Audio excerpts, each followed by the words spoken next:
Welcome to another episode of the Scottish Property Podcast. My name's Nick Ponte. I'm here with Stephen Clark. How you doing, Stephen? Hello, good mate, good. Guess what I just saw in the news today? I know you love a news story.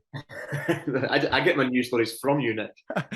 So the first month in a long time, UK house prices have dropped, apparently, according to Rightmove data just out. So what do you reckon? Is that the bubble burst, mate? What's going to happen? That's a slowdown happening, isn't it? Yeah. Potentially. Although everybody's off in summer holidays or just they say that the seasonal impact as well could have an effect on these data points as well. So I wouldn't read too much into it, but it'll be certainly interesting to see if that is definitely the start of things slowing down. You can see the slowdown for the last few months from that bubble where people are paying a hell of a lot over the asking price. But yeah, I agree with that as well. Like something when I do flips, I never really put them in and around the school holidays. You know yourself as well. The market just kind of slows down for that couple of month period, but then it becomes really busy up towards the end of the year. So it might be seasonal. Getting on to today's guest, because we've just had a really good chat with Hannah Marsh from HomeViews website, a reviews website where tenants, well, they call them residents, can leave reviews on new builds properties, whether it be buying a new build or renting. What we were focusing on today was the build to rent sector. So we learnt a bit about that, Stephen. Yeah, it's a really interesting subject, and you can tell the government's got this, inclination to push us in that direction. I mean, the last, 4 or 5 years, most people that are buying portfolios and saying limited companies, it's more professional. You're kind of getting rid of these accidental landlords or the kind of slum landlords. It's more regulated, and then you've got this influx of build to rent operators coming in, and it's always starting in London and making its way to Scotland. She was telling us there's a massive one in Glasgow that you pointed out. That's 600 units in a building there. I think there's 300 one in Aberdeen. So they're coming. It was interesting. It was interesting to hear about what these residents are actually looking for when they go and rent these properties, and how they are more appealing than the actual normal traditional buy to let and the PRS that me and you used to kind of renting out. A totally different sort of market altogether, but you can definitely see that becoming more and more prominent in the PRS. I mean, these are massive trends in the US and Germany as well. Are really big on this, and I think Hannah said that there were 73,000 units that have just been built out under the build to rent. But I mean, I think she mentioned it was 50 odd thousand before, like the last time they were out. So there's it's rapidly gaining momentum in this sector. Yeah, so a lot of these operators have got like in-house maintenance teams. They've got like managers their own cleaners, property managers, lettings teams, events organizers where they're having pizza and games nights and stuff like that. Building the community was a big thing of the chat. So you can see how tenants will, if the washing machine goes, rather than waiting 2 or 3 days for your letting agent to send out an engineer, they probably get guys like that will get fixed that afternoon. Do you know what I mean? So obviously you've got to pay for that through the rent, but very interesting. Something that we're going to do more on the Scottish Property Podcast, and something that's going to be coming more and more in Scotland as well. So we'll just cut to the interview with Hannah Marsh from HomeViews. So Hannah Marsh, welcome to the Scottish Property Podcast. Hannah is from HomeViews. Welcome to the show. How are you today? I'm good, thank you. Thank you for having me on. So it's great to be talking about HomeViews, about build to rent in particular, but also with a focus on Scotland. So I'm excited to chat today. Great stuff. I've seen you popping up in a few, webinars and podcasts already, and love the kind of information and the data that you've been sharing around, obviously, the build to rent, which we'll get on to. But, give the listeners a little idea about exactly what it is, HomeViews does, and, how you became involved in this industry. Thank you. Well, I think it's almost makes me smile quite often. We talk about HomeViews and people are like, surely this existed before, and you kind of can't believe that HomeViews wasn't around before, because we've essentially just launched a review platform for property, and we're so used to using reviews in every aspect of our lives, whether you're booking a holiday, a restaurant, or if you're going to buy a new watch now, you'd look up and read reviews. So it sort of doesn't feel quite right that there hasn't previously been a platform that was sort of dedicated to property. So we launched in 2019 with a focus on new build developments. And really, our mission statement is to support those looking for their new home, whether they're looking to rent or to buy. So we list new build developments on HomeViews and invite tenants, owners, shared owners, housing association tenants, and local authority tenants to come onto HomeViews and write a review. And why we're kind of different and why we felt there was a need for HomeViews was that we do this at a building level. So it's not just about the overarching brand, it's about supporting people who are looking for insights on a particular building. So they're wanting to move into a building and they want to understand what it's really like to live there. But we also go a step further and we verify those residents. We make sure that they are people that live in those buildings, not just somebody that's been on a viewing or walked past the building and have an opinion. And so it's very much about collecting true insights about how that building is running and what the living experience is for people. And we also collect information on the purchasing experience. So if you're looking to buy with, Bellway Homes or Persimmon or Barratt, you can actually come on and look at the reputation of that house builder or developer. Whether you're also looking to move into a new building that's in build to rent, you can also come on and look at the reputation and the legacy of that build to rent operator. So it's very much there to support the consumer. But, I think where we've really kind of formed a niche now within the property sector is around the customer insight and data that we can provide back to the property industry. So being able to provide at a level and a scale that hasn't been done before, insights about how these new build developments are performing and how people are living in these these buildings. It's just something that hasn't been around, and it's why you kind of keep seeing me popping up now on webinars and at conferences, because we are kind of able to start quantifying that resident experience. And how does that differ from like all the other kind of review sites? Because obviously, like in my own industry, like I'm a letting agent, and it used to be that everybody was on like All Agents website, and then it was like, I don't know, there's other ones like Trustpilot and all the rest of it. And then now everybody just seems to be focusing on Google reviews. So why not Google reviews for people? Why should they come and leave a review on HomeViews? And why do you think HomeViews is better than looking at Google reviews? Yeah, well, I think from a B2C point of view, and what sort of the viewer sees and what the searcher sees, from both the Trustpilot and a Google point of view, the first thing does come down to verified reviews. So if someone's unhappy with an experience that they've had, they will go on to review platforms and write multiple reviews and make their voice as loud as possible. What we do on HomeViews is we absolutely allow every resident to write a review, but we verify they are a resident, and they also only get to write one review. So whether you're absolutely delighted with your experience or you've had a negative experience, you only get to write one review. So we're trying to build up actually a true reflection of what it's like to live in a building. And that's something that on Google isn't controlled. So Google, there is a lot of fake reviews, and Google takes steps to monitor that, but only when people have reported or identified they think something's fake, rather than we do that right at the point of the person writing the review. At a Trustpilot level, they only do the brand, so you can only read reviews. Again, it could be anybody at any kind of interaction they've had on their brand, but if someone's writing a review about Dandara living, or if they're writing a review about Urban Bubble, it's just at the overall brand level and it's not at a building level. So it only provides a sort of a limited amount of insight to that consumer, and they just ask one question. We ask 18 different data points, and we ask a very intense list of questions to a resident, because we're really trying to capture that whole experience. And what that does mean is often we have quite a lot higher scores on HomeViews, because there's no trolling, and because also we're asking people about their whole experience. So they might go, oh, you know what, I'm really annoyed because I've had no hot water this week. They might have gone onto Google and written a 1-star review. But when we ask them about the facilities, the design, if they think they're getting value for money, what might have been a 1-star review turns into a 3-star review.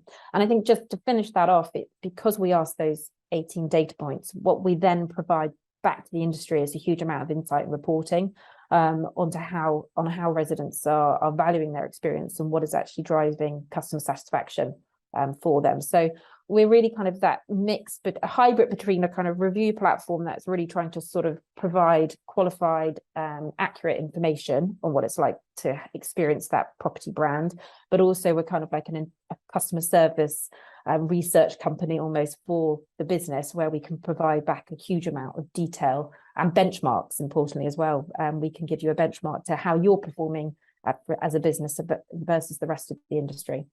And Hannah, do the house builders or the build-to-rent operators, do they actually ask for this data from you on people that reviewed their product? Absolutely. So I think particularly within build-to-rent, it's a sector that's very quickly adopted and wanted to work with HomeViews because they're keen to learn, and they're also, you need to constantly keep, residents satisfied. You want to increase the length of your tenancy, so you need to understand at all times the resident experience. But I think also at a launch point of view, we increasingly now got companies who are approaching us and saying, we want to work with HomeViews because actually right from the offset we want to understand residents' sentiment and what they're feeling, but also we want to look at your KPIs. So the customer service build-to-rent KPI becomes a KPI that they start setting their team right from day one, that this is the industry standard and this is what we should be aiming for or surpassing. And I can't tell you the level of competition it is in terms of the area guides. So it always makes us smile because we love the passion and enthusiasm, but at a level like where people want to be number one in Edinburgh, they want to be number one in Manchester, they want to be number one as rated by residents. So there's a competitive bunch, particularly in build to rent. I want to get onto that as well. Yeah, but it's great. We love it. We love that. The thing that I want to know as well is, do the developers or brands or whatever you call them, people who are running these build to rent schemes, do they get a chance to reply to any kind of negative? Like if you've got a real negative one, like surely, like, do they get the opportunity to reply to that? Or absolutely. So whether you're partnering with us or not, you can come onto HomeViews and reply to any reviews on your brand. So the way that we monetize HomeViews is by giving partners, they get their B2C content rights. We help them with marketing, content and creation, and they also get access to all the back-end dashboard data, and they can see all the benchmarking. But whether you're partnered with HomeViews or not, you can come on and respond to reviews, and we actively encourage any property brand to do that, because I was going to say, what there'll be other businesses listening to this as well, not just property businesses and landlords and letting agents and things like that, but in general on reviews. What is your advice on reviews? Should you be responding to every single one as a brand, as a business? Well, I think best practice across any review site, anyone's going to tell you to respond to all reviews, because that individual resident gets an email directly to them to say that you've had a management response. It shows that you're listening and you're engaged with feedback. Build to rent, I think our average response rate is about 90%. So the companies are responding to pretty much all the reviews on HomeViews, and it's a really good demonstration of engagement. Like, we're listening and trust. It's about trust. If someone is a prospective resident and they're reading reviews and they're seeing that the management company is actually addressing an issue, and in many instances just saying, we're sorry that you felt this way, we're taking X, Y, and Z steps to resolve this, or we'd like to speak to you personally. It humanizes. Things aren't always perfect and things go wrong, and I think that's within property. A lot of the information that we see and a lot of the resident feedback that we see from both owners and tenants is they want a human on the end of the line. They want somebody who's going to sort out a problem, because they know problems are going to happen. So I don't think that many of our partners that we work with are fearful of negative reviews, because actually they know that they can address them, they can respond to them and act on them. And actually that's good for their overall brand. Yeah. Good. Well, bringing you on to the build to rent stuff, and a lot of people, might have sort of heard the term build to rent, but and obviously it is what it says in the actual phrase. They're building obviously blocks of apartments to rent out. But what does an actual kind of typical scheme look like? I mean, we're quite new to this concept, probably up here in Scotland. Down in London, it's probably been going for a lot longer. Yeah. Is there a kind of, can you give us build up a picture in our heads of what a build to rent housing development kind of looks like? Well, I think the first thing to say to that is there isn't one size fits all, and it is evolving. So where it's been and where it's heading, when you look at kind of the data about what's in construction and what's coming through, is actually a changing picture, which is really interesting. I think, you know, where it started, it was very much, you know, the typical picture of a build-to-rent development was probably at about sort of 300 odd units. It's an apartment building. It's got certain facilities. So maybe it has a gym, it's got rooftop terrace, and you've got a, you know, concierge that's there kind of 12 or 24 hours a day. They're creating events and social aspects for their residents. What we're seeing now through kind of planning in terms of unit size is actually in London and some of the bigger cities, we're seeing an increase in size. So there's a lot coming through in construction that's sort of 450 units, and these sort of super prime. And I think with that comes scale. So actually on HomeViews, we did some analysis looking at resident satisfaction based on size of a building and in terms of how many units were in the building. And with scale often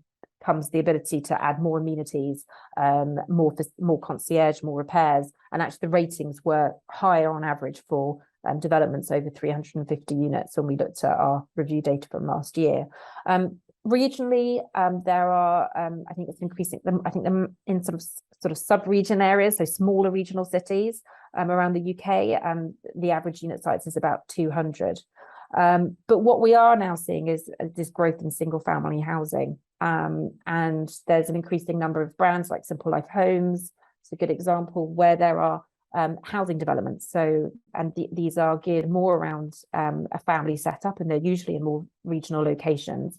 But I think looking at the investment into single family housing and what's coming through in the pipeline, it's a huge proportion of the build to rent pipeline is now moving into that single family housing, and a larger proportion of now what's been completed is outside of London. So whereas it really started in London and a few regional cities, and we're seeing that in Scotland as well. So there's an increasing number of developments coming through the pipeline in Scotland. But you know, typically a building is very much sort of focused on that kind of complete service. So right from the first interaction that you have through their website or speaking to the team, and it's just about streamlining that experience with a professionalism that many tenants have never experienced in the UK before, and creating a community. And that's really what comes through in our data, is around the communities that are created by having a kind of consistent management and landlord for residents. In a lot of these developments, who are the target tenant demographics then? Again, changing, but what's been typically seen is the average age is around kind of late 20s, early 30s. In the cities, there has been a sort of emphasis on sort of young professionals.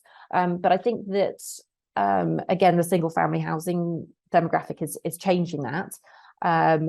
But from a pricing point of view, there are some really glossy and quite amazing build to rent schemes, but there is also, in terms of product, a huge variation about what's on offer. And the affordability, when you actually factor in that many of these buildings include bills, so they include your kind of services and gas, electricity, or it might include Wi-Fi, or it might include the council tax, is all wrapped up in the rent.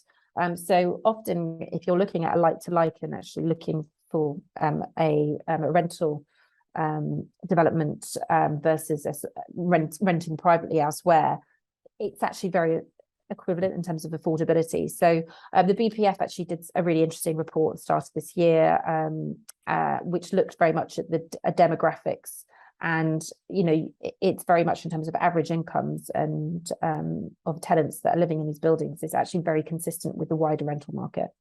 Would you say that we are still pretty much at the early days of kind of build to rent in the UK? I mean, in terms of like other countries, do you ever look at the data from other countries like America and stuff like that?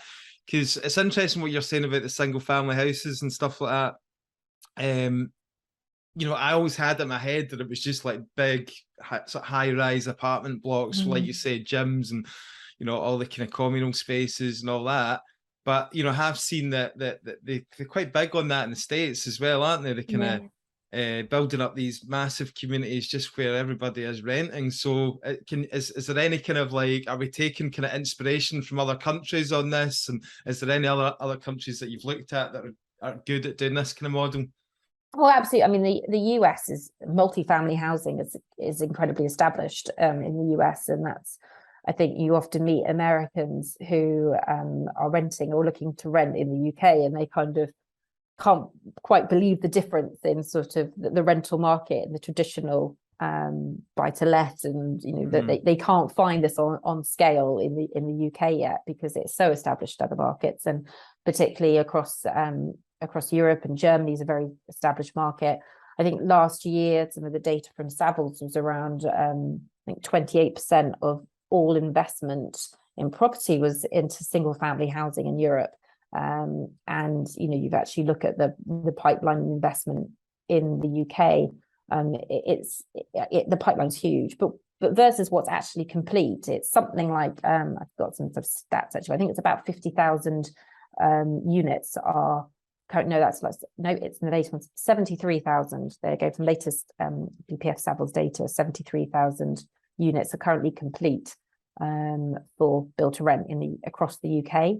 So it's still, incredibly small, but there is, a very strong pipeline of what's in construction and what's currently in planning. And what was also seen during the pandemic was, as I mentioned before, like quite a lot of these buildings that were for sale, in terms of their initial intent, were actually bought and converted quite quickly into a build to rent product. So it's a sector that's got huge interest in the UK and will be growing rapidly. And do you think that's changed the landscape a wee bit coming out of the pandemic, and that huge shift that we saw, people sort of going out the city centres, looking for more space, looking for kind of gardens and all the rest of it? Has that now made developers, look at trying to get planning more for these types of schemes that we're talking about, the family housing and that as well?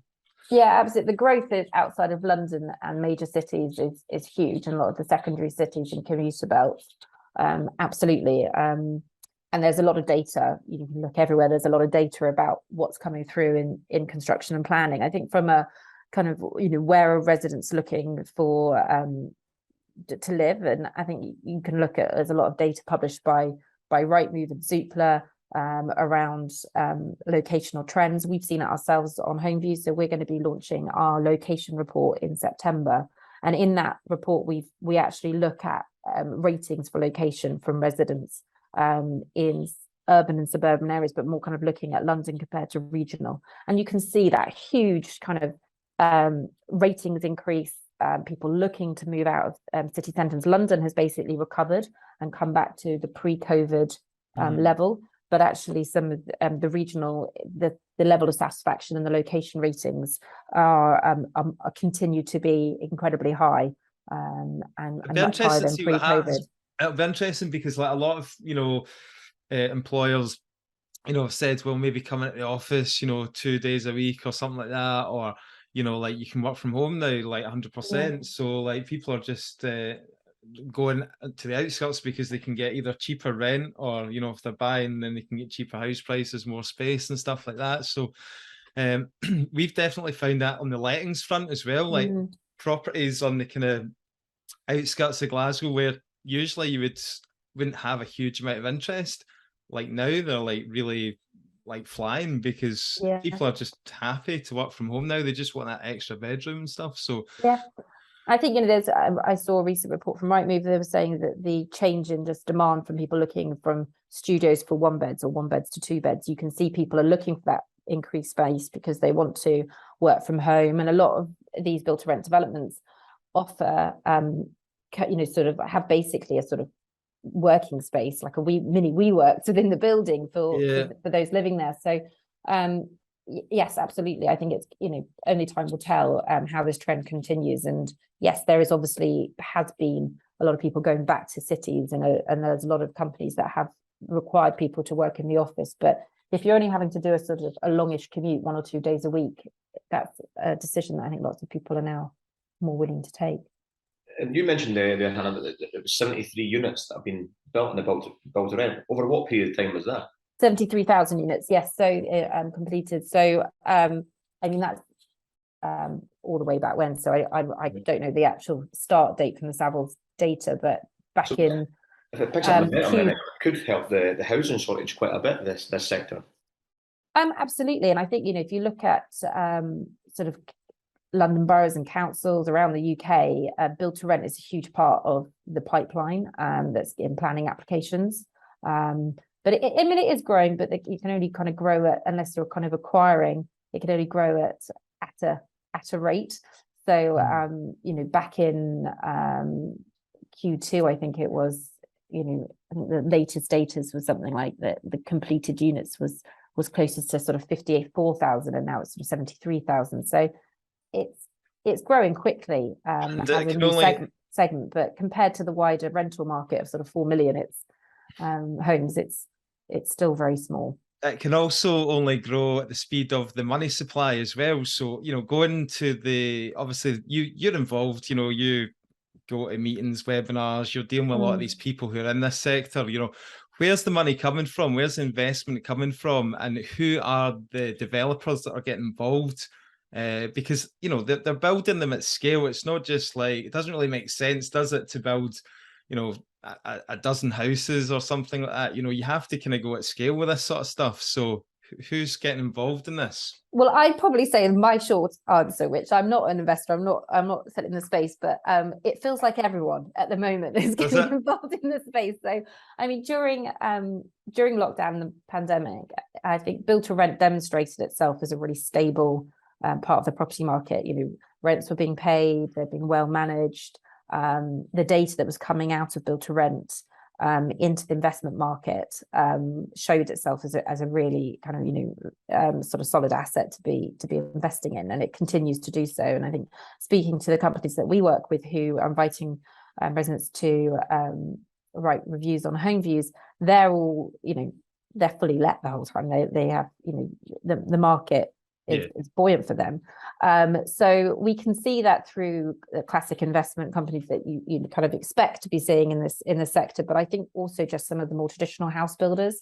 So some of the companies that we've been working with, and I'm not going to name names, but the number of times now that I get asked for information or to come in and present to more traditional developers and house builders who are now investing or looking at their build to rent portfolio where they didn't have one 2 years ago.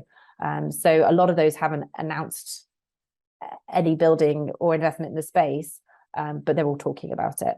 So it's interesting though that these companies are now becoming landlords. Like you see it with the likes of John Lewis. There was some other big, I think pension funds or something like that, or insurance companies or something, Legal in General. I can't remember which ones. Well, Legal in General has a huge portfolio, which they do. They work alongside Urban Bubble, who manage that portfolio for them. And they've actually just got a development that's literally just gone live in Glasgow, Celesta Riverside, I think it is. So that's going live right now and starting to lease up to get the first residents. And then what about because in Glasgow we're used to seeing a lot of these big student accommodation blocks, and are these guys getting involved in it as well? Well, a lot of them have mixed portfolios. Look at Greystar, which has a huge one of the biggest build to rent portfolios. They obviously have a very established student brand as well. So there are a number that do have both student and build to rent, but I think from an operator point of view, we're still seeing quite a focus on just build to rent. So it's just when they're part of some of the sort of broader, bigger companies that there's more of a mixed portfolio at the moment. And it's like these big brands and companies that they're becoming like landlord's traditionally a dirty word, right? Nobody likes the term landlord, and it gets like really bad press, but they are becoming like the biggest landlords that there are in the country, basically. Absolutely. And I think the language is changing though, because as a sector, build to rent is changing that language, and I think that's being really led by the UKA, which is does a lot of work to sort of try and bring the industry together, learn from each other, sort of standardize, and also support new companies coming into the market. So there's actually a Scottish hub for anyone that wants to join the UK as an organisation, which I would recommend and advise. And there's a lot of suppliers, investors, and operators who are part of that northern hub, and there's a lot of local meetings and face-to-face talks about what's happening in build to rent, and it's a great way to sort of learn about what's going on in that sector. But I think the language is changing because it's now not about tenants, it's about residents. I heard it's you not about about... it's not about buildings, it's about communities. So a lot of the building managers that you think of are called community managers, and so there's a change in sort of the language, which is partly to, I think, escape that the legacy of sort of negative perception of renting, which is in the UK. There is 100%. There isn't a good reputation, and that's, I think, why we've got such a culture to buy, haven't we, in the UK? Well, let's talk about, I mean, the options people have. Why these build to rent units are so kind of appealing to people. But where do you think the kind of traditional, landlord PRS, and the PRS was failing, and why is there a need for this kind of new type of accommodation? I think there's a standard of service, and what we see on HomeViews is this sort of actual sense of delight from people about the basics being done well. And there are some fantastic landlords out there who run very professional operations, but there aren't as well. And I think that a lot of people who've been renting for a large proportion of their life will have experienced the good and the bad. And when you've had a negative experience and it's your home and something's not been fixed for weeks, and you're kind of having an unhappy time, it has a huge impact on your wider life. So what we see in the reviews on HomeViews is this absolute sense of delight about the professionalism that they experience being part of build to rent, and knowing that if something breaks, it often gets fixed that day. They get communicated with regularly, but also that there's a community that they're part of, and they actually feel very safe. And that's something that we saw mentioned in sort of over 25% of the top managed developments on HomeViews. We saw people actually talking about safety and security, the fact that there is a 24-hour concierge, that often around the building it's very well lit and it's clean and it's tidy and they're looked after. And I think build to rent, there's still a high proportion of people moving into build to rent or renting in build to rent that are either new to a city and they've gone into a build to rent development, or even new to the country. So traditionally, a few years back, if you looked at some of the demographic split, particularly in London, I think it was sort of a lot of companies that we'd speak to would say over half of their residents weren't actually from the UK. So there's a lot of people that are looking for a ready-made community, which build to rent offers, and they kind of don't feel lonely and they feel looked after. So I think that there's a lot of benefits to a lot of developments with a lot of fancy, amazing amenities, but at a base level, it's about being looked after and feeling like you're safe and secure. And is it common to have bills included, service charge? What's included usually, and are they all different? So they are all different, and so from some of our last analysis around it, it was about 50% of the developments that we looked at had bills of some form included. So that might be changing now with the energy prices. So I think they might be reevaluating that one. Yeah, but and that really varies when it says bills included, if that is everything or some services.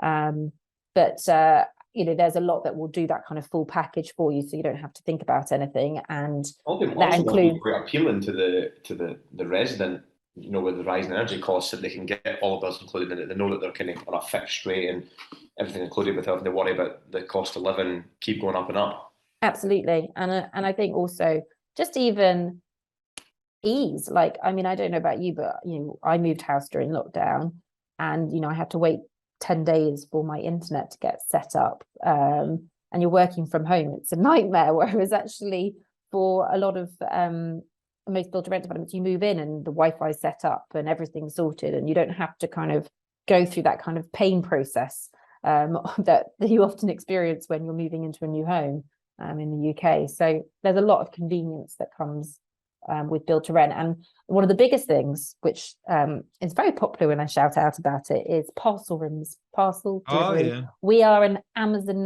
nation now. So having your packages delivered, someone collecting your parcel, sometimes even delivering it into your flat for you when you're out at work, it's just one of the things that people just absolutely love. And I think when you've been renting in a sort of traditional terraced house, or somewhere where there's like a small block, the number of people talk about my post got stolen, or my packages got stolen, or things got disappeared. Honestly, it's convenience. It's, you know, this is what's being offered. Obviously, you know, you're seeing, you said it was a hugely competitive sector now, you know, so what are some of these developers, some of these brands doing to kind of stand out, you know, from the rest, and what are some of the kind of innovative things that you've seen lately, which is going down well with the residents?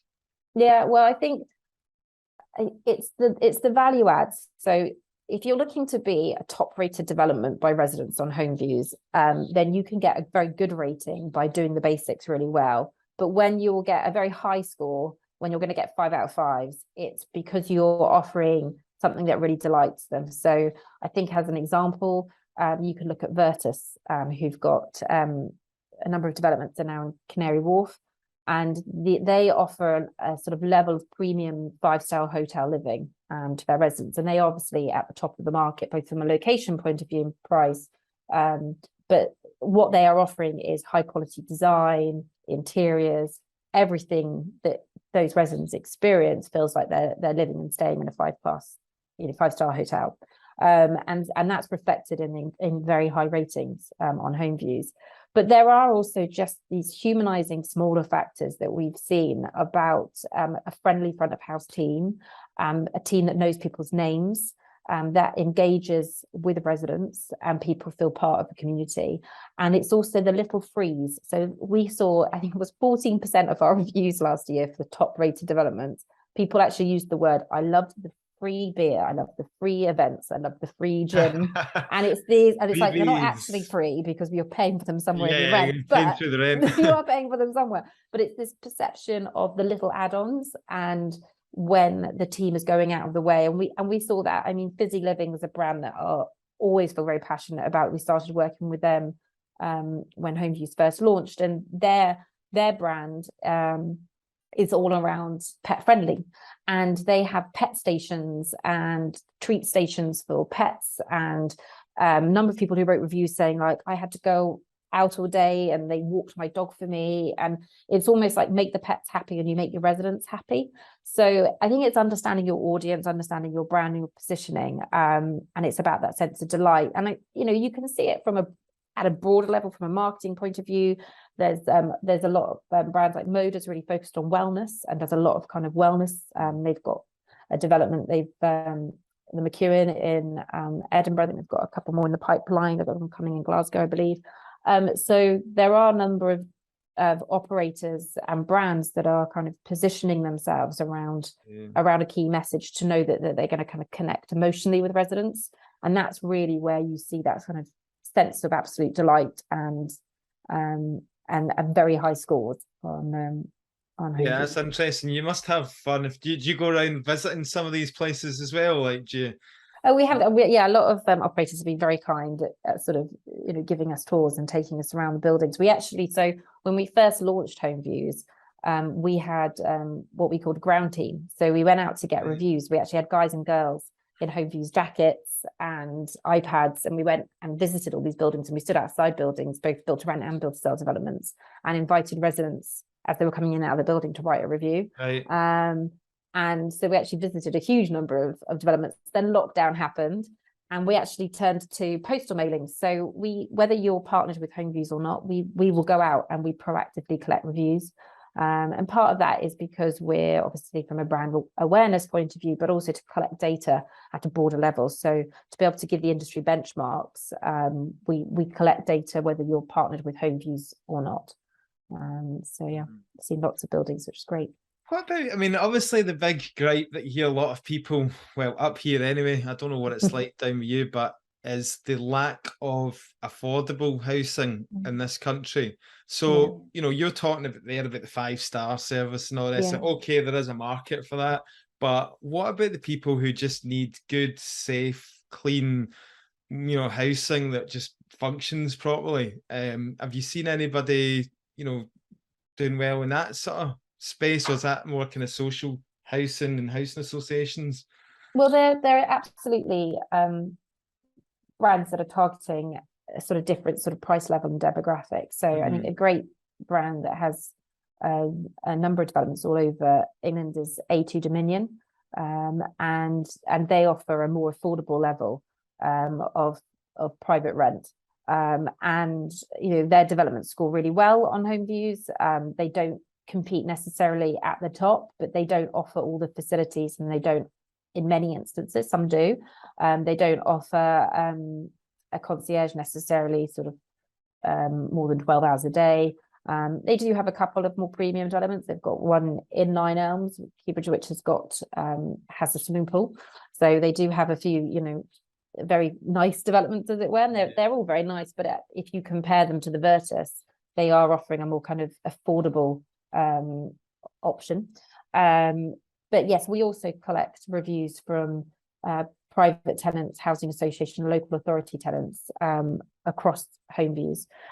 We do that across all sort of build to sell, and we work now with a number of housing associations. So we're working with L&Q. They also have their private rental portfolio, as well as Southern Housing Network Homes are working with us. So they're looking to proactively get feedback from all their residents. So there's been obviously a big focus for them for shared ownership, but they're interested in understanding how they can learn and get insights from all their resident types and improve their offerings. So I think that's, for me, the passion when I sort of got involved with HomeViews was about the positive change that having a review platform can make in housing at a broader level. We've spoken to architects, we've spoken to at a government level, people are interested in our data, because actually what we're identifying is what's working well in housing and what isn't from a resident perspective. And often housing is built and there's no kind of longer term feedback loop on actually how these buildings are lasting. And that's, I think, from a broader level, what HomeViews can start to build that insight and data and provide that back, which will benefit all residents. And do you ever have to kind of like censor any of the comments? Because I know through my own social media, right, if I put a flat up for rent, because housing, it's a real kind of pain point for some people who are struggling to rent, or they can't get a place, or they hit a lot of people. There's huge groups of people that are part of generation rent or living rent, who will get together and they complain about landlords, developers, anybody who's making money out of housing, because they see it as a fundamental human right to have a roof over your head.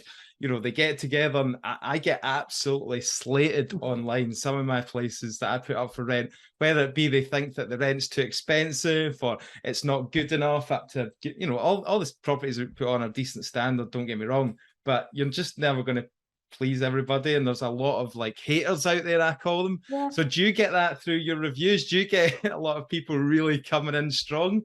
Absolutely, and of course we do, and we should do. We're a review platform, so we have to, and we do welcome all residents writing a review, but we do have guidelines and rules around what can be posted on HomeViews. So yes, absolutely, someone can come on here and can write a 1-star review and say, avoid, this is awful. And we verify them, but they only get to write one review. They don't get to write that 10 times. But then they can't come on, and we have guidelines around some of the things that they can't swear, and they can't also be personalized. So they wouldn't be able to come on here and say, Nick at this company is awful and X, Y, and Z, and trash you personally. Because for us, that's sort of inciting hate, and it's not something that we're going to have. But what we would do is, if that person's writing a review, so we'd go back to them and say, we're unable to publish this review because you've not complied with our guidelines on X, Y, and Z. If you'd like to provide an edit to this, then we'll publish. So, for us, it is about, the last thing I want to do is, be in a position where we are causing anyone at a personal level, which I think is where it's not controlled in other review platforms, is, that actually the mental health issues of people actually being vilified on public platforms for doing their job. It's not something that we would entertain or allow to happen on HomeViews. But of course, if someone has a negative review, if they're verified as a resident, we will publish. When you're verifying people, I think that's the big thing, as opposed to social media or TikTok, where it's just the Wild West and people are posting from fake accounts and all that as well. Yeah. Do you know what I mean? So yeah, no, that's cool. What about all the buzzwords? Like, I mean, I listened to a couple of webinars, you know, and you've got all these people that come on that are selling their brands and all that, you know, the buzzwords like, you know, the community is the big one, isn't it? That they all say building the communities and all that. I don't know. I mean, like any blocks of flats that I've ever lived in, I mean, when you go into the lift or you're going down the stairs and you bump into your neighbour, generally they just look the other way. Do you know what I mean? They just try and avoid eye contact with you. So is that really a thing, or is that just marketing spiel? Do people actually congregate in these developments and have barbecues and pizza nights and games nights and all the rest of it? Does it actually happen? It really does. And actually, I've attended quite a few resident events, like we've been invited along, and it's actually really nice to me. And I think it's optional. So a lot of these build to rent developments will have a communal space, and they often will put on like different events and activities that people can choose to attend. And I think it's funny because I went to in previous career, I worked for GlaxoSmithKline, and I went out and lived in Brussels for a year to work on their global vaccines business. And I went out there by myself. I was 30 and had the most amazing expat community out there. And there were so many events to network in, because, and I think that's the same, you know, for a lot of people who are moving into build to rent, they might be new to a city or an area, and a lot of them actually want to meet and make friends and have connections. And you know, it's a great way for people to make friends in the buildings. And actually, strategically, it's a good idea for operators to do that as well, because you make friends in your building, you're less likely to move. And we see that through the reviews and the ratings on HomeViews. People actually talk about the friends they've made in their building, and they then want to stay there longer because they have a community. So it's actually not a bad idea as well from a kind of you know, a revenue perspective, is to actually invest in community, because happy residents, happy tenants, and they will stay for longer. Yeah, interesting. And I don't know. I mean, I just look at it. Sorry, I was going to touch on that. You were saying there, Hannah. Have you got data to say how long the people in build to rent schemes actually stay? Is it, you know, a longer period of time, or is it a turnover? We actually don't. It's something the BPF has collected, and I think anecdotally speaking to a lot of operators and clients, it is about the 2-year mark that the average lease is what we sort of fairly consistently hear. But I don't have a standardized piece of data for that. This will be interesting to see how this plays out, because like in Scotland here, we've had a changed lease. So in the private rent sector, like you can't sign people up for like 6 or 12 months. Like you can't do it anymore. So people, tenants can just hand in 28 days notice at any point. Yeah. So like down England, they've just come out with it. They're changing the system as well. I think it's going to be like a 2-month notice now. So a lot of like private landlords up in arms. So it'll be interesting to see how these operators will deal with that, because if they're no longer able to sign people up for 12 months and stuff, are people just going to abuse it? I mean, I presume that a lot of these places will be like fully furnished and all that. Everything's ready. Are they just going to use it as like a short-term, you know, almost like a kind of Airbnb type style accommodation? Do you know what I mean? If they can just get away with handing 2 months notice in. Well, there are some brands that are already doing short-term lets. So there are, you know, Bravo, the James, a lot of them do sort of shorter stay tenancies anyway. And I think what you see consistently though across build to rent is a lot of flexibility in contracts. So that's one of the big things, is that often there'll be no deposit, or often there'll be the fact that you have a huge amount of flexibility in the length of contract that you can take, both from a short and a long-term perspective, because some people want to sign up and have that guarantee for a longer period of time. So you know, it does create where we're starting to see hubs now. You know, Manchester is a great example, where in a sort of more condensed location, you're seeing a lot of very premium build to rent offerings. And it does mean that residents can, you know, given their notice, and walk across the street, as it were, and move into another building. So there is a sort of increased amount of competition between these brands. Whereas before, I think there was, you know, and I think there is still to a large degree, you know, there's a huge amount of kind kind of camaraderie within the sector, because it's such a new sector and actually people don't really feel like they're in competition with each other. But when you start to get to these sort of locations where there is more direct competition side by side, that does have an impact on potentially residents, moving between buildings, and also staff moving between buildings. You definitely hear that. So there is more competition there. But build to rent, it's one of the benefits that's heavily marketed in the sector, is that flexibility of tenure. Yeah.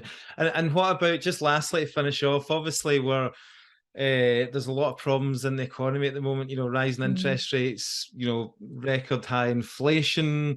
Are you seeing any impact in the build to rent sector? How are these brands dealing with their kind of increased costs, wages as well? If they've got staff and all the rest of it, are they then having to pass that on to the residents in terms of increase in rent? Have you seen any reviews coming in from people saying, oh, such and such has increased our rents, this is like, we're really struggling here, or anything like that? We haven't seen that yet. I think that is something that is being sort of talked and discussed in the sector, about what the ongoing, especially I think when it's looking at the cost of fuel and energy bills, and how that's going to be passed on to residents. So it is a sort of a topic that is being discussed. We certainly haven't seen any knock-on effects or impact on the reviews at this point.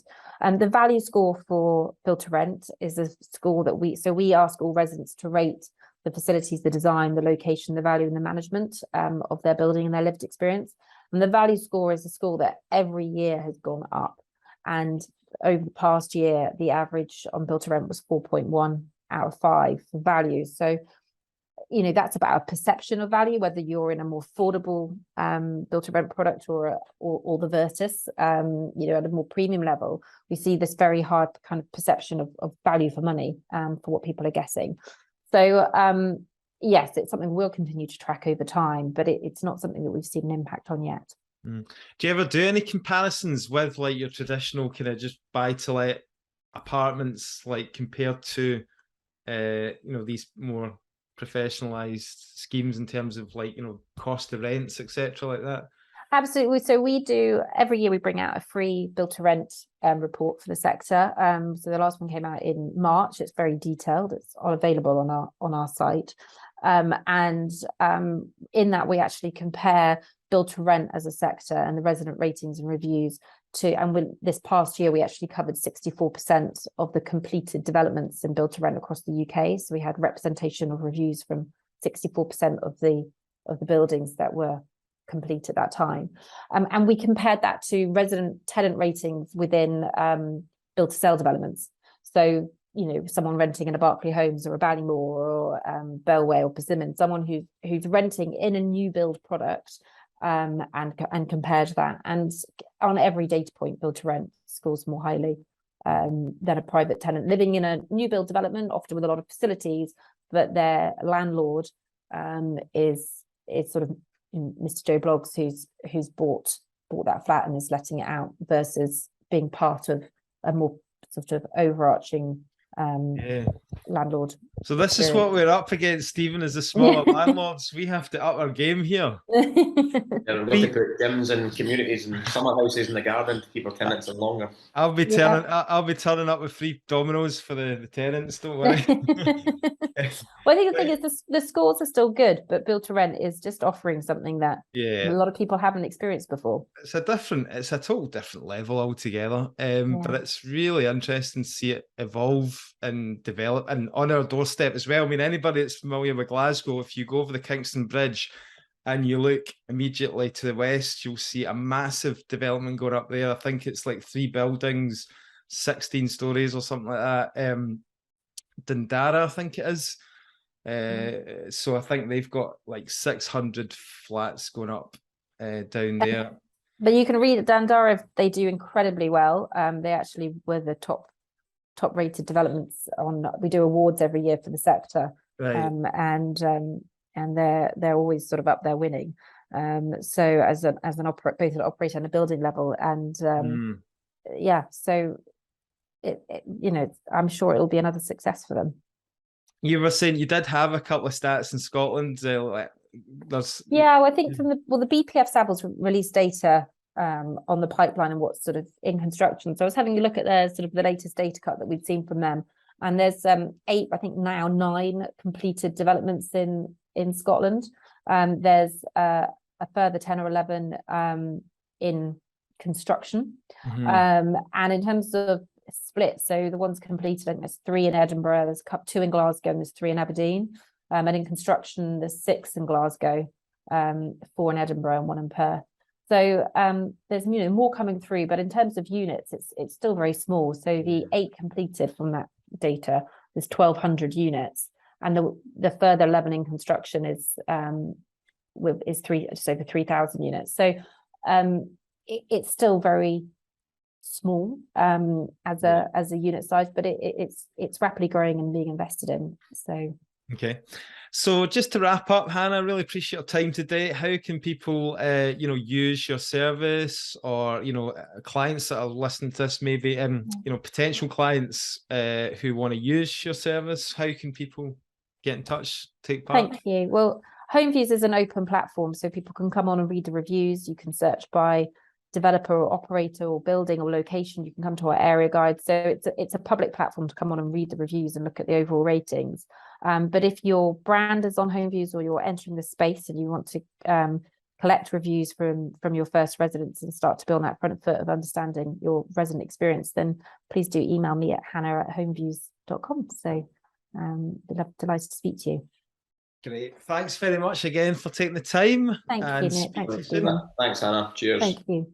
So, guys, I hope you enjoyed the interview with Hannah Marsh. It was very insightful into the build to rent sector, which is definitely coming. It's going to become a larger and larger sector in Scotland. As always, guys, grab your ticket for our monthly networking events, meetups. It's great to see people out enjoying themselves and making good connections, doing deals, sharing information, learning from each other. We're Aberdeen, Edinburgh, Dundee, and Glasgow, the first Wednesday of each month. Get onto Eventbrite and grab your ticket, and share the podcast on your social media as well. We really appreciate your help. Yep, thanks a lot for all the support, and thanks for listening, guys.